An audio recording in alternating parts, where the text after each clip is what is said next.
guys, welcome to Lady Shuna. I am a new Tensura channel.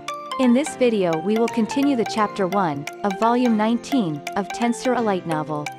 If you haven't watched the previous video, please feel free to visit my channel. The links can also be found in the description below. If you like this kind of content, then please consider leaving a like, and subscribe to the channel. All media used in this video, are used in the purpose of entertainment and education, under the terms of fair use. All clips, images and music belongs to their respective owners. So without further ado, let's get into the video. Guy easily understood what Rimuru was trying to say, thus, they both frowned at that unpleasant speculation. Rimuru was hoping that he was wrong, but that was also the reason why, he definitely thought it to be the case. However, since it looks like the people under Michael's control weren't all taken over at the same time, Rimuru still had thoughts that their speculation was fortuitous. As there was a time lag between Zelario's domination and the domination over Leon and Kigali, it had become obvious that the effects of control did not occur at the same time. Moreover, there was a limit to the extent of the influence of control. This was evidenced by the fact that Pico and Gracia, who had been in isolation from the outside world with the igloo, were not taken over until later, as well as the difference between the inside and outside of the castle. This information was valuable, since it confirmed that domination could not be achieved unless it was recognized by some means, leaving behind the pros and cons of the igloo. Rain and the others slacked off, but it was still a worthwhile achievement. It proves once and for all that you must be able to recognize your opponent in order to dominate them. Guy seemed to agree with Rimuru, although the re-evaluation of Rain certainly seemed to be a touchy subject. But, well, what Rain, Misery and Diablo did truly allowed them to correctly evaluate the enemy. Unlike Elmisia, who was terrifyingly sharp, didn't seem to be the same way, as she couldn't keep up with the conversation at all. So Rimuru had to briefly explain it to her. Leon's knight captains didn't seem to catch up with the conversation either. Well, it didn't matter how smart they were in the first place, because without an ultimate skill, it would be impossible for one to understand this conversation. As one could see from the fact that Elmisia had founded a country as the Celestial Emperor, it meant that Sylvia San's daughter had a certain savvy over her. So, since Elmisia had the political strength, she was also more insightful and adaptable, even though Sylvia San was said to be stronger in terms of strength. And so, while Rimuru was explaining the situation to Sylvia San and others, he tried to sort out the situation in his own way. He then came to a realization that it was likely that Michael was duplicating his own powers and giving them to Feldway. As a result, without breaking through the castle guard, it was impossible to defeat Feldway. Moreover, because Michael could probably utilize not only the ultimate dominion, but also the control system, it was impossible for anyone who is not an ultimate skill user to win against him. In that case, the number of people who could take on Feldway and Michael would be limited. Rimuru told everyone that learning about Michael, being able to lend or duplicate his power such as ultimate dominion and other things to Feldway, wasn't all bad. The reason was that, although his attacks didn't work at all against Feldway, he feels better now that he finally understood why. Moreover, Velgrind even told him that the ability was fueled by loyalty to the master.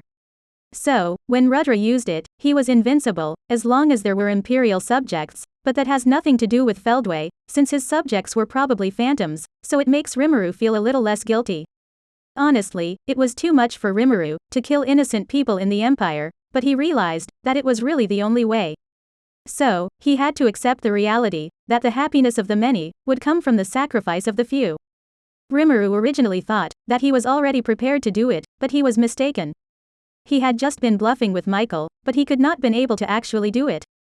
The phantoms must have been prepared to die, since they were invaders.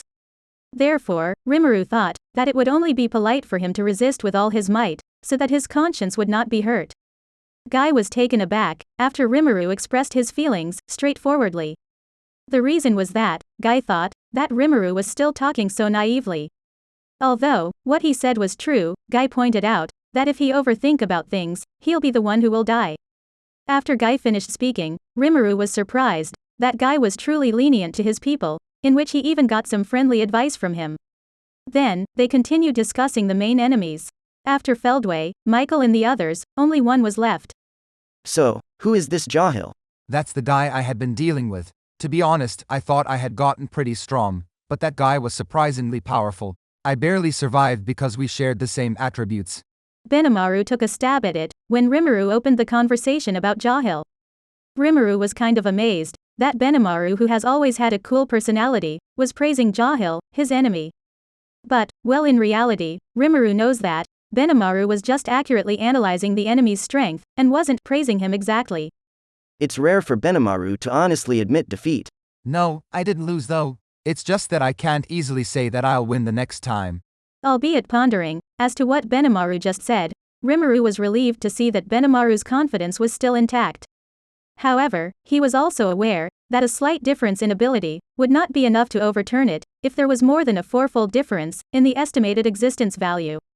Plus, it would be unlikely for Benimaru to grow rapidly from his current level of skill, since he had gone through a lot of training to reach it. Rimuru concluded that he had to be careful not to let Benimaru do anything rash. On the other hand, Guy, for example, seemed to like Benimaru and said, "That's the spirit." Then, Guy suddenly muttered as if he remembered something. Come to think of it, what was the name of the bastard who summoned me? It was a low-life bastard who called himself the great magician Jahil, the head of state of the great magic empire. He was a high human created by the divine ancestor. I think even the divine ancestor considered him a failure because of his mental problems. So basically, Jahil was mentioned in various grimoires and history books after he was said to die after summoning Guy a long time ago. Jahil's reckless misfortune made him quite famous as a fool who unleashed the worst demon onto the world. Rimuru thought that it couldn't be just coincidence that the said fool's name was Jahil. However, while he was pondering over this, Kigali said something surprising. "It can't be that Jahil, he was definitely my father." Kigali told everyone that since Jahil lost his body and had become a wandering soul, Feldway had protected him and had incarnated him in Footman. She added that there was no doubt that Jahil was her father after she had a conversation with him. However, an objection came from Sylvia-san. No, that can't be right, can it? He admitted that he and I are colleagues. He was the first high-born brother of the divine ancestor, and I was the third. By the way, Luminous-chan was the second. Rimuru caught on what Sylvia-sans was trying to say. She simply means to say that she, being the ancestor of the high elves, Jahil on the other hand, was the ancestor of the high humans, created by the divine ancestor. And naturally, the true ancestor of the vampires was Ruminous. It's said that there were other highborns, but they already ceased to exist. They were said to have disappeared into history like Jahil. Incidentally, Grand Dwargo was a kind of ancestor who inherited the blood of the High Dwarf and was a close friend of Sylvia-san. He was Gazel's grandfather and the first hero king of the dwarf race. Sylvia-san and Guy were like living witnesses of such history. My father was definitely a high elf. Despite learning that her perception was more unreliable, Kigali was still puzzled. Since there was such a discrepancy, Kigali tried figuring it out, and the conclusion arrived at the same time. My father, by Jahil, was. He was taken over by Jahil, then. Well, what can I say, that guy was a lowlife bastard. It's no wonder Rain and Misery couldn't get rid of him, but that seems to have caused a problem. With Kigali, Rimuru and Guy in agreement, Jahil's identity had been confirmed. Leaning back in her chair, Kigali muttered something. Rimuru and the others was unsure of what to say to her, so they just decided to leave the room quietly and give her time to think. When night came, Guy and Rimuru moved to another place to have a drink together. The drinks being served were the ones that Rimuru kept in his stomach. Rimuru had to prepare the same drinks that Rain and the others had been enjoying because of Guy's forceful insistence. It was too tedious and tiring for Rimuru to defend himself against Guy, so he just decided to give in and sell him the favor. The people who were present at the party as well were Sylvia-san, Diablo, Benimaru, Sue, Rain and Misery. However, the party was not just a simple gathering to sort of relax, but also a secret late-night meeting to discuss what would they do with Leon's country now that he was gone. Rimuru and the others started reconfirming their future plan, since they were already done ascertaining the enemy's strength during the daytime meeting. Leon's castle was badly damaged, although the damage to the town was not too bad. The problem was, there were people who had nowhere to go. In other words, there was no place to receive the refugees. Rimuru thought that if the aggressors were to target the golden land of El Dorado, it would be difficult to deal with them.